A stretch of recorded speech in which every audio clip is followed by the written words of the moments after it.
What's up, everybody? This is Sunko, the Korean bro. Today is 2023, January 11th, and let's look. I just found out that we have a upward trend today and yesterday, and things are looking really great so far. Um, we'll see how it goes, of course.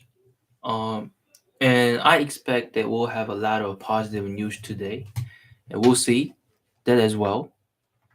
First, most likely, when I look at websites, I would use themotleyfool.com, but I just want to go check on what's up with market. So I'll just go to Yahoo Finance and see what's happening these days.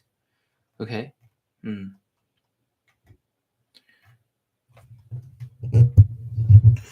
Let's see. Hmm. Mm, oh. Okay. First, what's up with market? Mm, mm,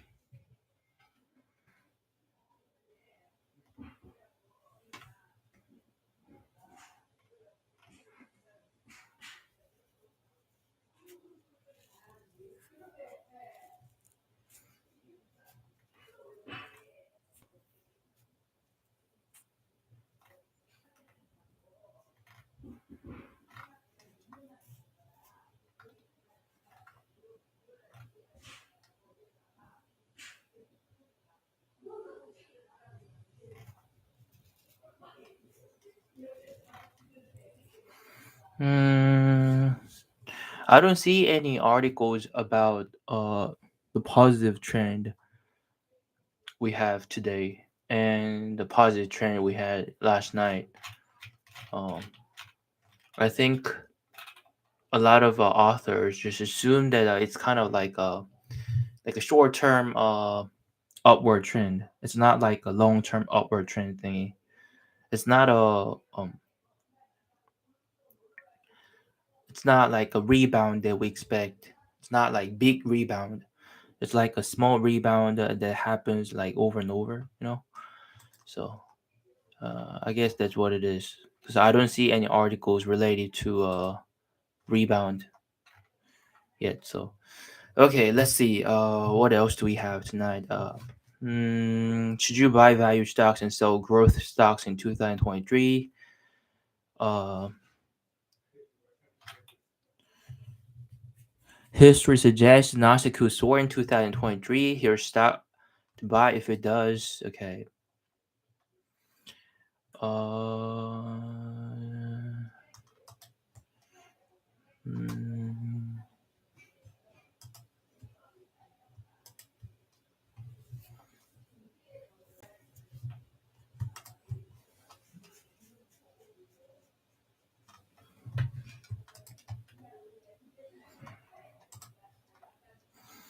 okay, first things first. History suggests the Nasdaq could soar in 2023, and here's a stock to buy if it does.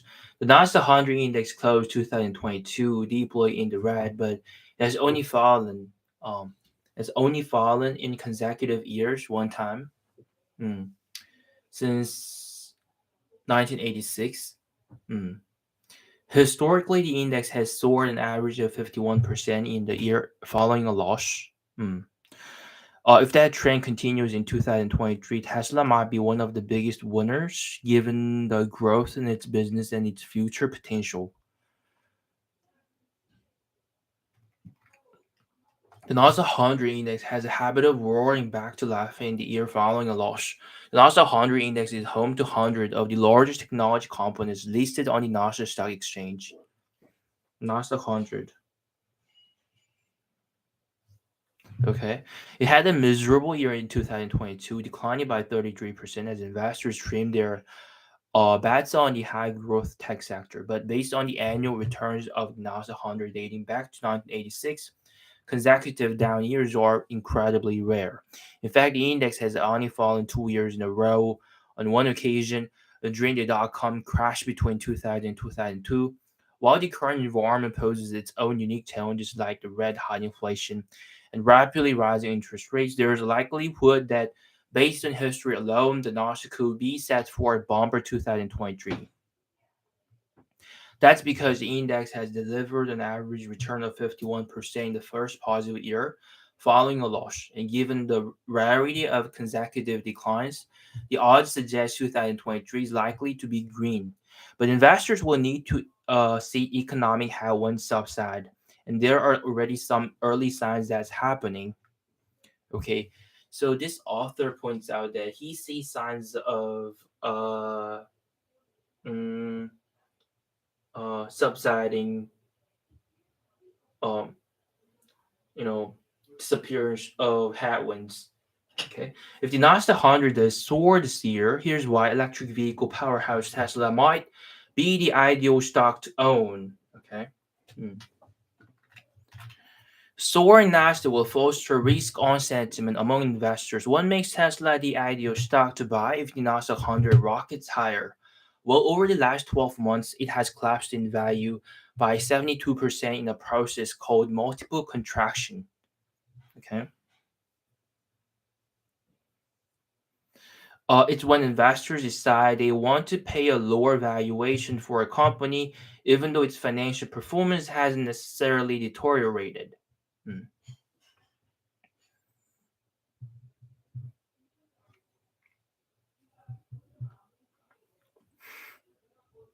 Multiple contraction, here it says, is when investors decide they want to pay a lower valuation for a company, even though its financial performance has necessarily deteriorated.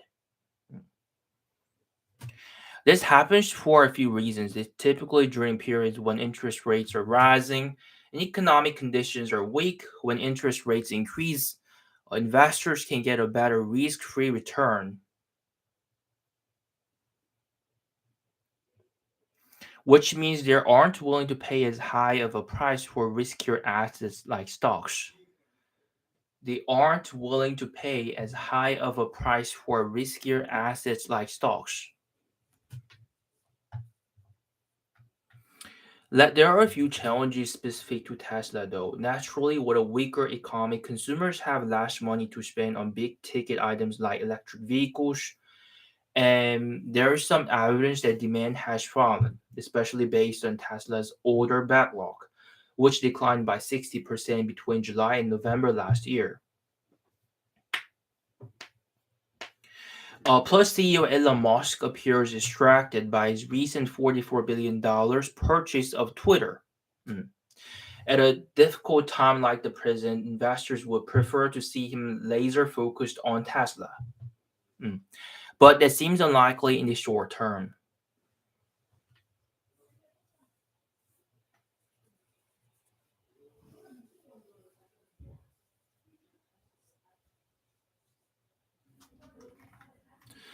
That spells opportunity. Based on its trailing 12-month earnings per share, Tesla stock trades at a price earning rate earnings multiple of 30 right now. That's a big step down from the multiple of 100 it traded in 2022 and for many years prior. So P price earnings ratio is about 30.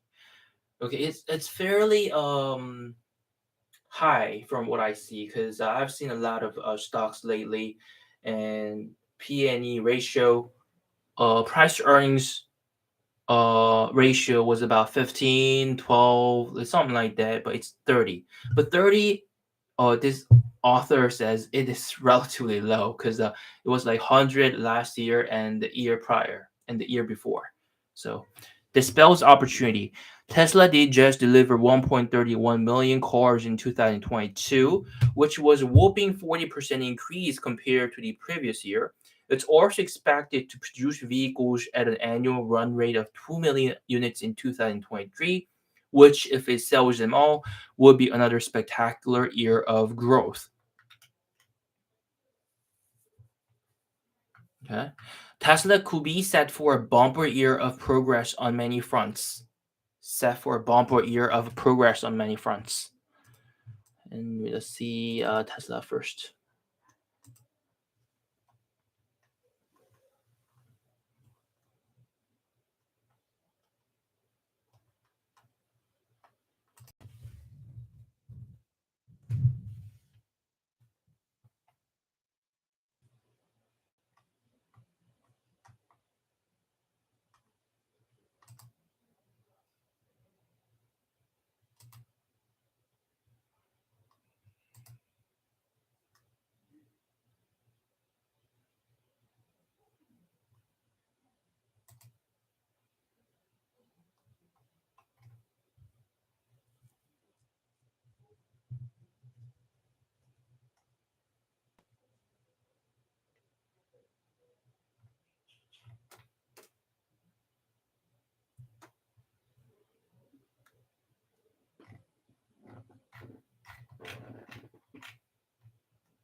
Okay.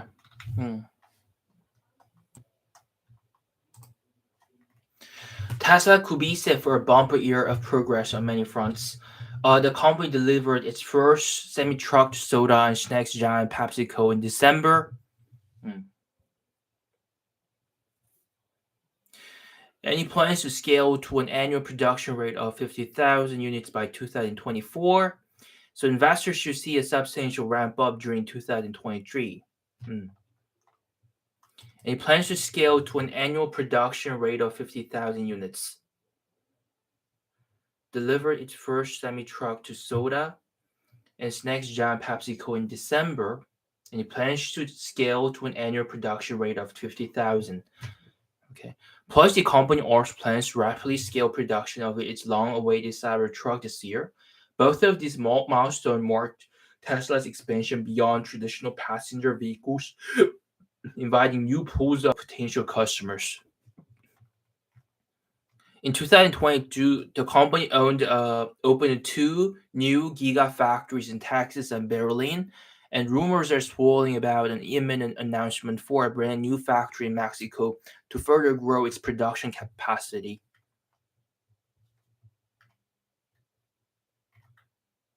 If you recall from earlier, Tesla's current price earnings multiple based on its trailing earnings stands at 30 right now. But based on analyst estimate of $5.15 per share in 2023 earnings, its forward multiple is just 22. That means if Tesla is to maintain a 30 multiple on a trailing basis by the end of 2023, assuming it hits the earnings estimate, Tesla stock would have to rise by 36%. Is to maintain a 30 multiple on a trailing basis by the end of 2023.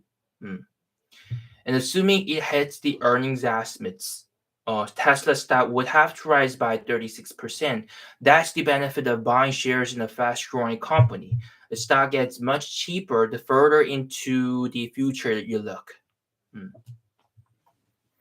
Speaking of the future, it's not all about making electric vehicles. The company is expanding into other areas with arguably just as much growth potential. One key vertical is autonomous full self-driving technology. Software tends to carry a high gross profit margin of 80% or more. So this should continue to be an important financial tailwind for the company as more Tesla vehicles hit the road.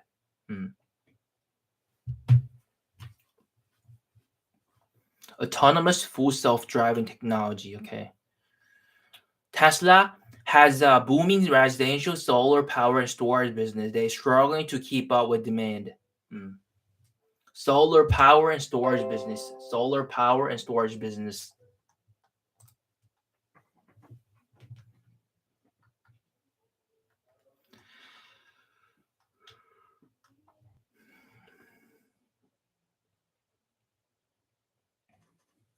So they have a lot of businesses. electric vehicles, autonomous driving, autonomous full self-driving, and solar energy and storage. Uh, and at its recent Artificial Intelligence Day, the company revealed the revolutionary humanoid robot called Optimus. While it won't be ready for sale until 2027, it could be a multi-billion-dollar opportunity while revolutionizing low-skilled work. If not 100 stores this year, as history suggests it will, Tesla could be among the top performers, but any return it delivers might pale in comparison to potential over the long term. So a 5 to a 10-year outlook could yield the best results. Hmm.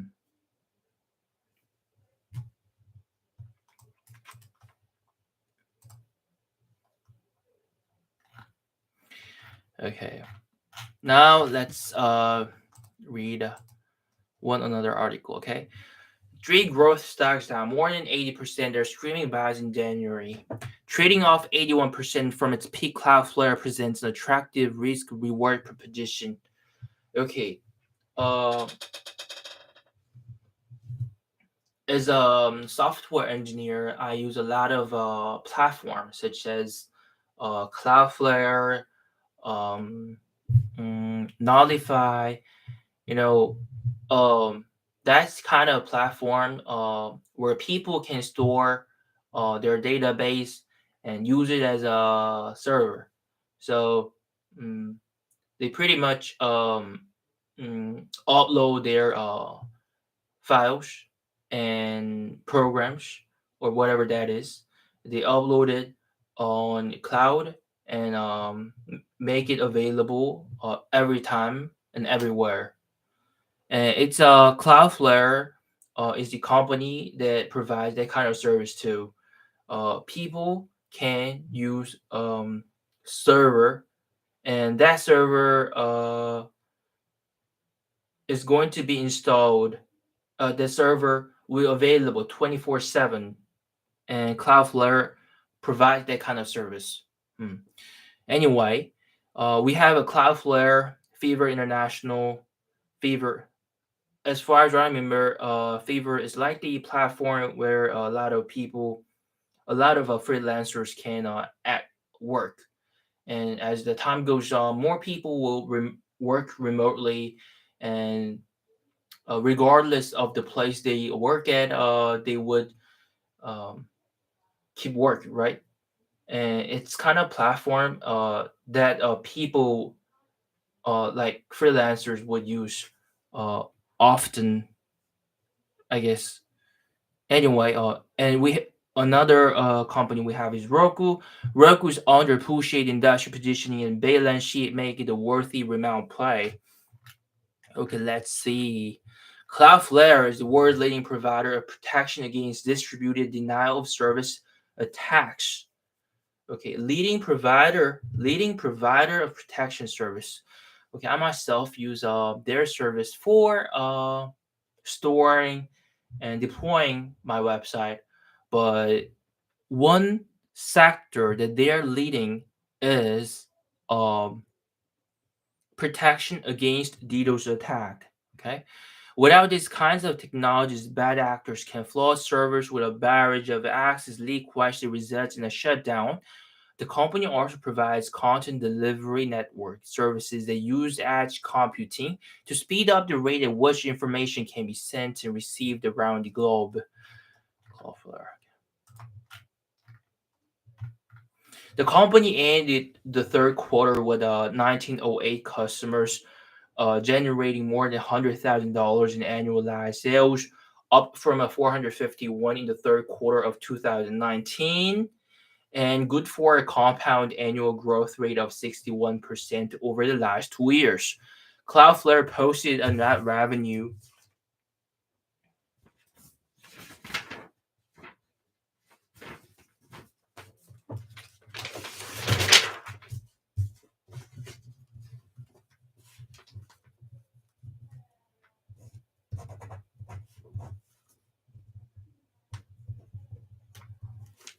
Hmm,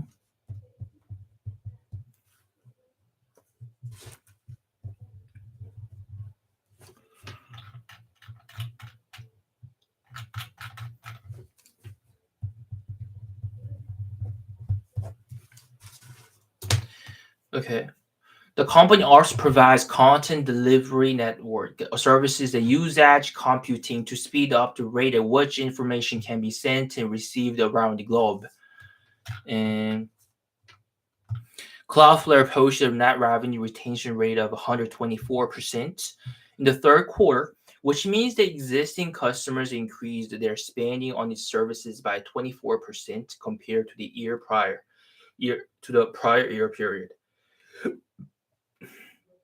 That's a strong indication that customers are getting great value from the company's software. Mm. And the web services specialist has been having a plenty of success attracting new customers as well. Mm.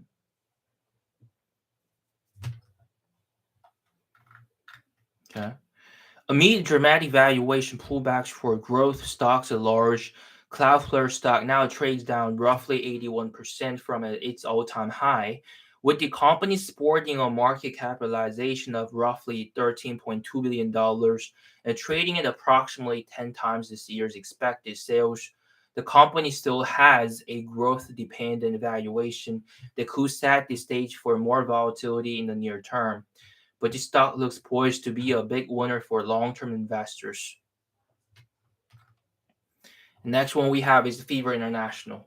Fever uh, operates a marketplace that connects freelance workers with those looking to hire contractors.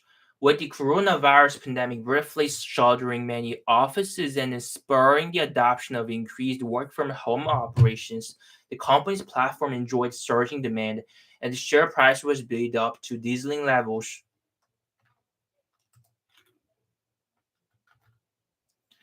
Now the economy backdrop has shifted, and the geek label specialist hasn't slowing sales growth and a dramatic pullback in its valuation. While Fever's third quarter year-over-year revenue growth of roughly 11% came in far below the rate of expansion it had posted in preceding years, the company still managed to maintain positive momentum along key metrics. Fever International.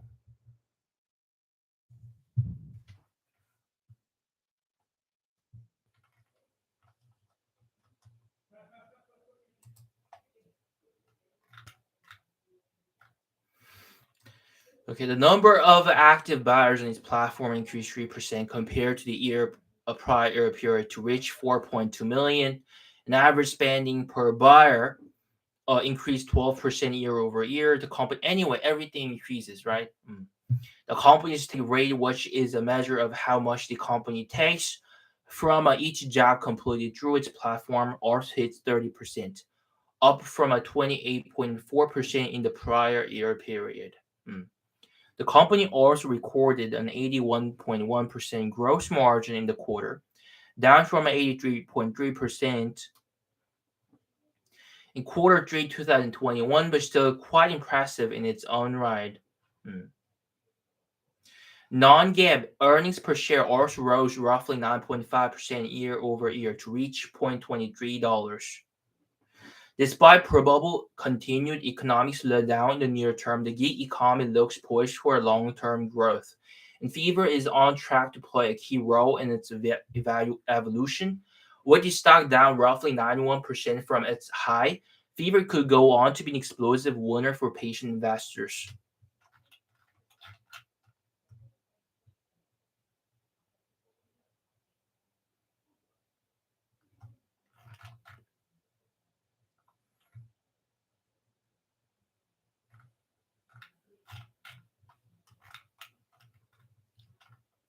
While Fever's third quarter, and what we have next is Roku. Hmm. Okay, Roku is another stock that saw a huge valuation run up driven by pandemic related conditions. In addition to the low interest rate environment that helped bullish momentum for growth stocks, the streaming technologies company benefited from social distancing and shelter in place conditions, causing people to spend extra hours indoors streaming their favorite shows and movies. But those tailwinds have now receded, and Roku stock trades down 91% from its peak valuation level. Hmm.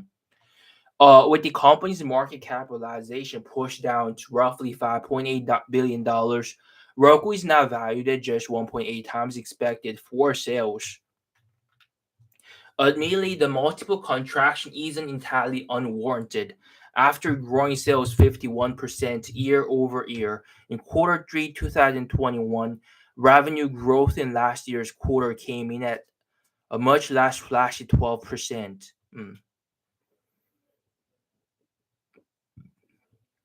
While Roku's growth has decelerated significantly, the company still managed to increase average revenue per user roughly 10% year over year. Roku's growth has decelerated significantly. The company still managed to increase average revenue per user roughly 10% year over year in the third quarter. And there are other signs that the company's long term growth story is far from over. Roku recently announced that it had reached more than 70 million global active accounts and should be able to persevere despite facing a more challenging advertising market in the connected television space. With macroeconomic headwinds on the horizon, Roku probably won't be posting meaningful profits in the near future, but the company has a sturdy balance sheet with roughly $2 billion in cash and equivalents and no long-term debt. While the streaming player is facing a combination of macro headwinds and competition across multiple levels of its industry, Roku has a strong installed base and a solid engagement numbers. Trading down nearly 90% from its high, the stock stands out as worthy rebound play for patient investors. Hmm.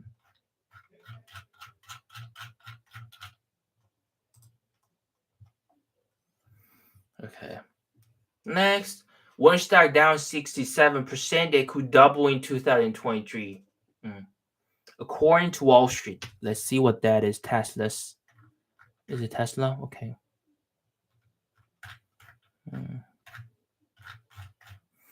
Okay. Let's see. First, Tesla is a key player in the major EV markets across the globe. The Tesla Model Y and the Model 3 are the top two best-selling EVs in Europe. In China, which is the world's largest EV market, accounting for two-thirds of global EV sales. Two-thirds of the global EV sales, okay? Tesla has an 8% market share. In the US, Tesla controlled an estimated 65% of the EV market in the first 9 months of 2022. Mm.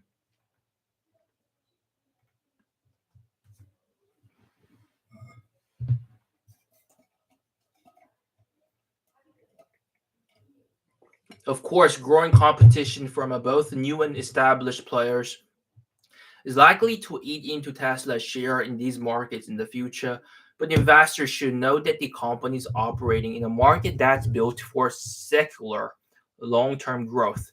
From 2023 to 2028, EV sales are expected to clock a compound annual growth rate of 41%, hitting 148 million in annual shipments at the end of the forecast period. The advantage of being one of the early movers in this space should help the company sustain its momentum despite the growing competition.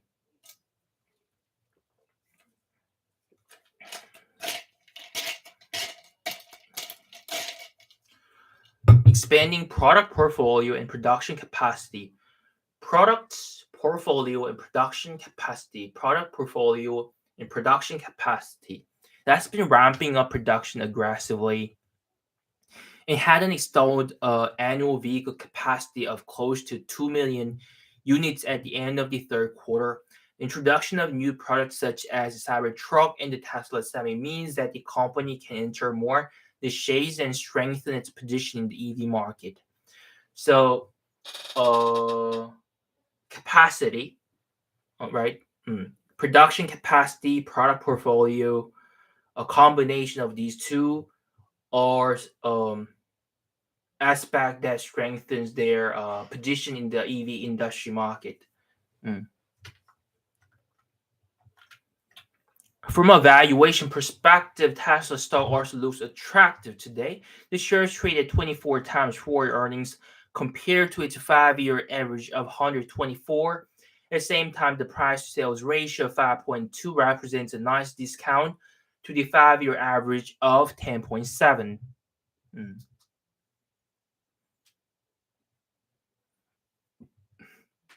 All in all, the combination of Tesla's solid growth, a potentially more upbeat stock market, and the share's attractive valuation could help this beaten down electric vehicle company soar big time in the new year and beyond. Okay. Okay, next one we have Kathy Wood. Has bought shares of Odo-B.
Okay. Kathy Wood bought shares of Adobe, Tesla, Global Airline on Monday, all three of which fell sharply in 2022. Wood has shown a tendency to buy when her largest holdings take a dip. Analysts see a decelerating revenue growth for all three companies 2023.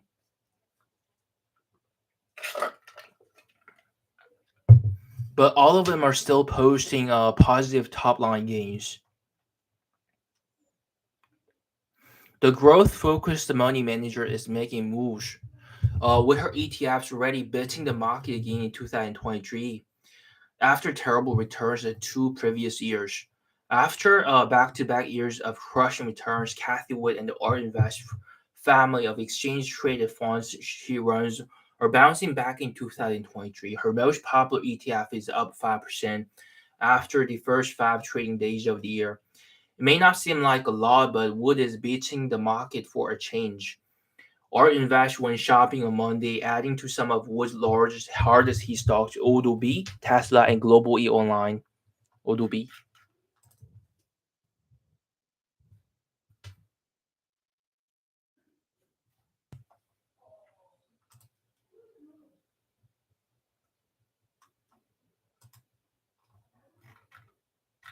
Okay.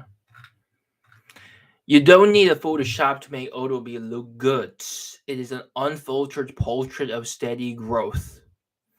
Recently wrapping up its 8th consecutive fiscal year of double-digit revenue growth, a healthy trickle of subscription revenue will work that kind of smoothing magic. So Adobe uses a subscription service, and with that subscription service, they earn a lot of profit, double-digit profit, year over year.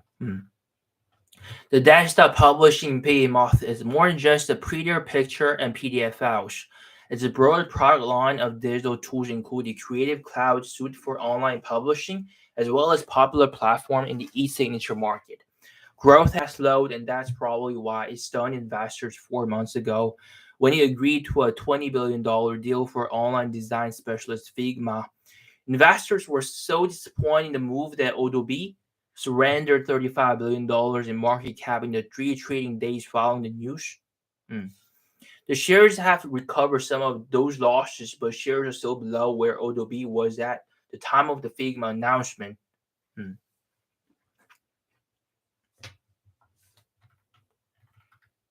However, although B keeps beating the drum, it has landed ahead of Wall Street profit targets every quarter over the past year. Analysts see growth slowing to 9% in the few fiscal year that started last month, but let's not be so quick to dismiss its streak of double-digit annual sales gains. It is historically undervalued by many metrics, and it's been able to weather most storms while delivering beat and raise reports along the way.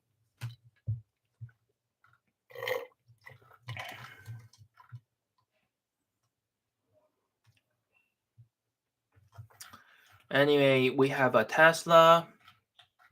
I already covered Tesla. Let's briefly summarize this why you should buy Tesla. Uh, First, they have a lot of um product production um product portfolio and production capacity, and it's not only EV industry, but they are also have many sectors such as uh, solar energy sectors, storage, and what else did they have? I forgot, but they have a lot of product portfolio, production capacity, and they're like the leader in this market. Mm.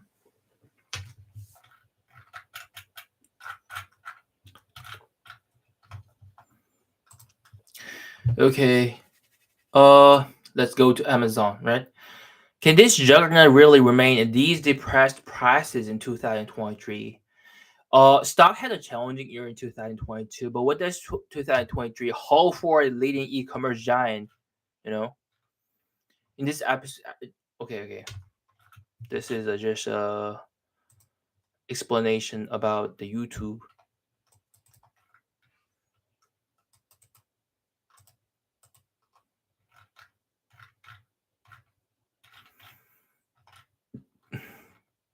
Okay, let's talk about Amazon. The latest headline from Amazon isn't a positive one. 18,000 employees laid off, but despite the negative connotations layoffs typically have, most investors applaud this move.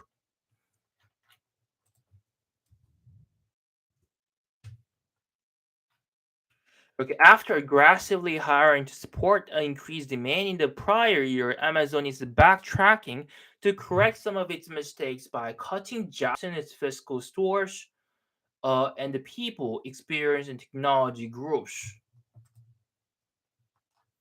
Okay. Still, compared to the 1.54 million employees it had at the end of the third quarter, that's just over a 1% reduction in its workforce. So there won't be massive cost savings. Reversing this trend is critical for Amazon as an investment, as operating expense growth has far outpaced the revenue growth lately.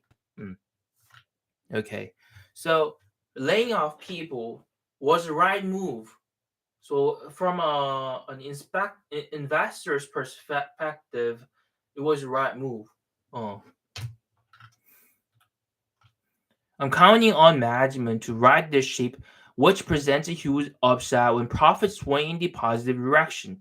With Amazon stock and sell and management working on cutting costs, it's hard to bet against Amazon in 2023. Okay, working on cutting costs. Okay, and we have Marco Libre and Airbnb. Hmm.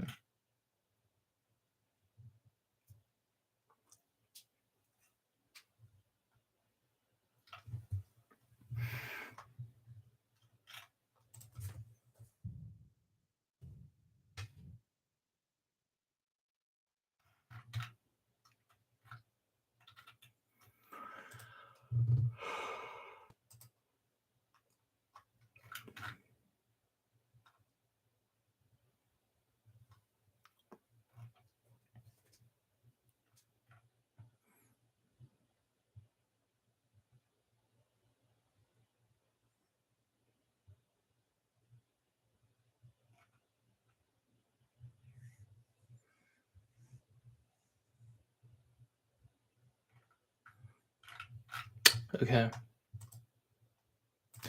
Anyway, I'm gonna have to wrap up right now. It's already 11:53. So I'm gonna see you tomorrow or the day after tomorrow, okay? Bye-bye.